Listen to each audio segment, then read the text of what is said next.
Book Club, and all this month, the Washoe County Library has doing its best to get teens excited about reading with Teen Tober. This is a pretty fun event. We got Jeff Scott here to talk to us about what this all entails. Yeah, we have Teen Tober wrapping up this week, and so we have lots of programs for the teens. We're kind of get more teens to use the library. So we have a teen book subscription service, so that's happening at North Valley's at Incline Village Library.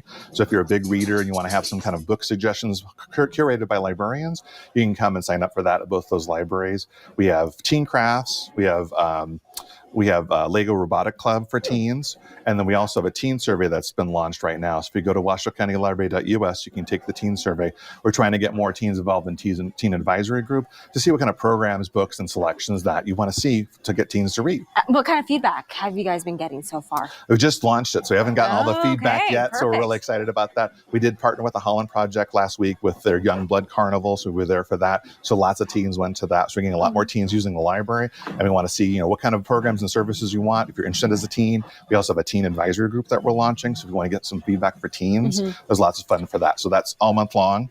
Yeah, and as you mentioned, it's kind of wrapping up this week as October kind of fades into November, but there's stuff for teens to do all year long. Yeah, this is just the tip of the iceberg for that. So we've been working on the teen program all year. So we have a new group of librarians that are working on that. So we're going to have teen programs, of course, past Teen Tober, but that's a young adult library services program that's done nationally. And so that gets us into the mood of that and gets our community in the mood for that. And of course, you've got some books for us to get kind of into the spirit of Halloween. I'm very excited about this. So I'm not a big horror fan, Yes. but I like, Halloween for me is watching Twilight Zone reruns all the time and watching the Twilight Zone marathon. So these have more of a spooky kind of creepy kind of read.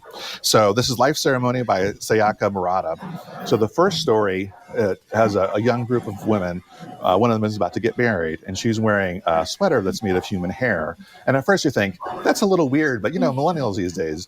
But then they're talking about getting a wedding ring, and it's like, my future husband wants to get a diamond, but I want to have human tooth in it. And they're like, creepy, that's weird. And then realizing that sort of the society that's in the story kind of uses human body parts for decoration, but it's not a way of like the macabre or creepy, but like honoring your ancestors. Okay. So they'd be sort of taking into jewelry or decorating your house with human body parts. So it seems kind of weird, but it kind of works for what they're trying to do with the story. But all the stories kind of have that kind of theme to it.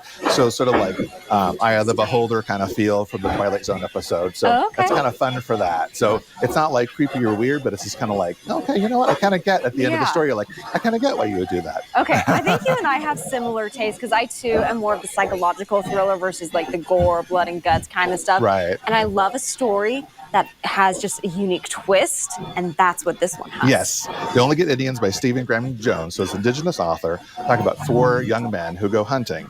So they poach elk one year, and so they do it illegally, and one of the elk ends up being pregnant. So one of the men feels really guilty about that. So years later, they find that there's a woman who comes by, and the woman may be possessed by the elk who's stalking all of them. So it's a really cool read, and I like these kinds of stories because it has like four men, and they're all going to be equally stalked by someone, and it's always someone they know, and is it someone that's a friend, or is it someone inhabited by the elk that's stalking them? So kind of reverse with that, and so it's really funny. Like plays with your own mind. Right, plays with their own mind. Is this someone as a friend, or someone stalking me? So it has like kind of creepy vibes to it. It does have that more of that horror, traditionally horror kind of feel. So they're being stalked and they're being murdered, but it has a fun kind of feel to it, where you kind of like this elk is kind of getting its revenge. Okay, very quickly, I'm getting yelled at for time. I got one more book for us here. So the Things We Lost in the Fire.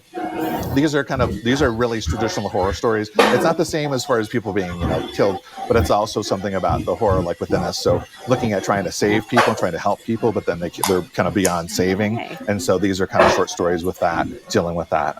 So I can't give more than that. But more details, you're running out of time. You gotta read it. We also have stuff for kids. So we have the Halloween story time all week. So if you want to come for the story time, we're doing the Halloween parade at all of our libraries, so they can get candy at the library. And we also have the trunk or treat for Duncan Trainer. So it's part of a Washoe County program. So if you go to that, vote for the library for best trunk, as we're going to be there. So lots of fun for Halloween at the library. Oh, so much fun. And I have those book titles for you. Let's pop them up real quickly on your screen. And of course, you can get more information at the Washoe County Library's website and all that fun calendar events for the Halloween stuff. Jeff, thanks so much for being here. Thanks for having me. I appreciate it. We'll be right back.